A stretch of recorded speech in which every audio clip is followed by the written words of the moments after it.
I believe Senator Hickenlooper is up next. Thank you. Thank you, Mr. Chair. And thank all of you for your willingness to put yourselves through this and take on these challenges. Mr. Brightbill, I am a strong proponent of bipartisan permitting reform that includes targeted litigation reforms on various issues. The House bill, they've proposed a radical overhaul of our judicial review system by proposing a kind of pay-to-play or pay-for-play scheme. In your view, if someone pays or a company pays 125% of the estimated cost of your environmental review, the idea is that judicial review would no longer apply. And do you believe that allowing companies to pay for the right to avoid judicial oversight or judicial scrutiny gives communities and tribes sufficient ability to amend or challenge or change specific projects? Senator, first of all, I appreciate the opportunity to continue to talk about NEPA reform. As Senator Lee knows from my time in his office, I could geek out about this for a very, very long time.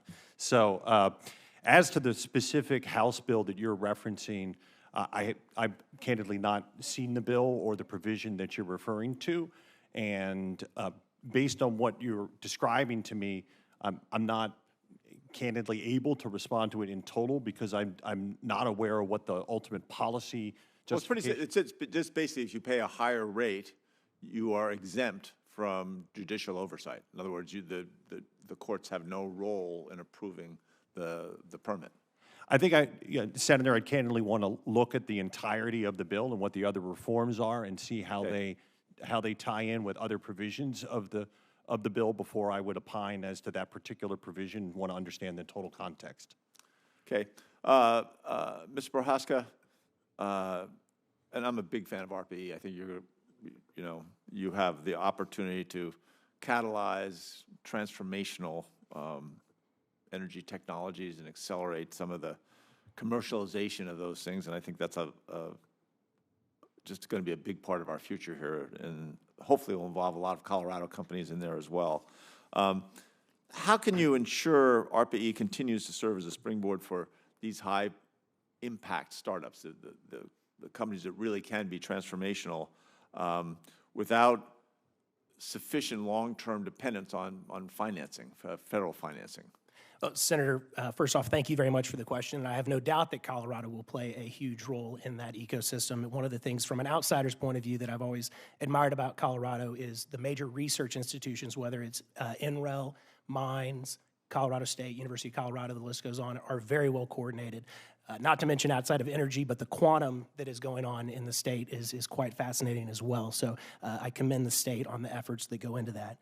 To answer your question, I talked a little bit about it earlier, that part of the crucible of becoming an ARPA-E project is the review process. And what we also do is once you are an ARPA-E project, if confirmed, we'll continue this, active project management. That's continuous evaluation of these projects. It's a high-risk, high-reward effort. And you talked about how do we make sure some of these companies and products and technologies become companies.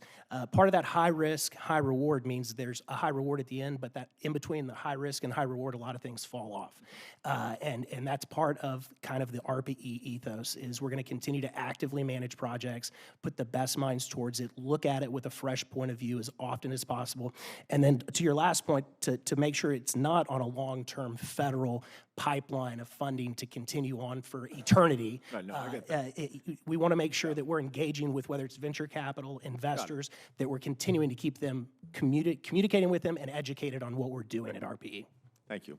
And Dr. Mamula, first, just an idle curiosity. So you went to Penn State. Where did you do field geology camp? Yes, sir. Which one did you go to?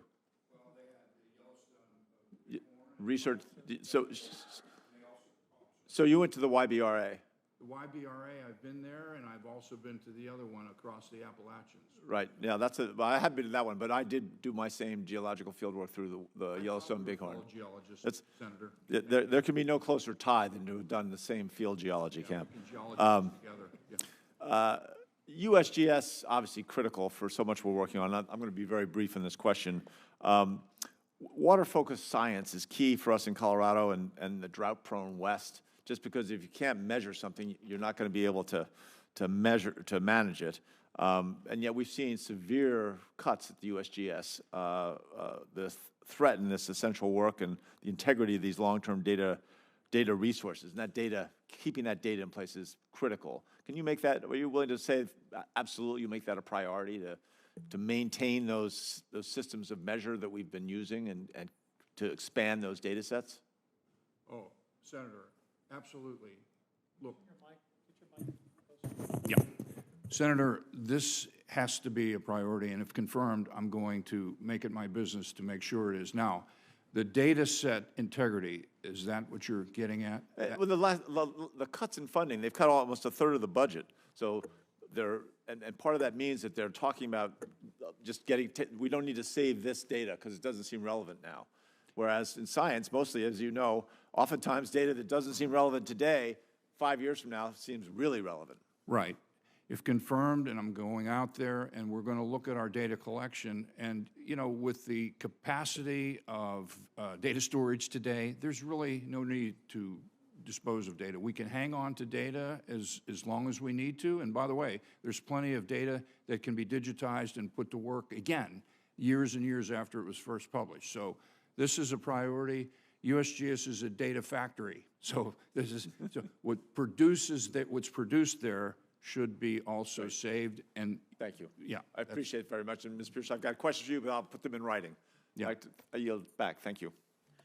We'll turn now to Senator Hoeven, who twice in the last couple of weeks has been my stunt double as I've been called into other hearings.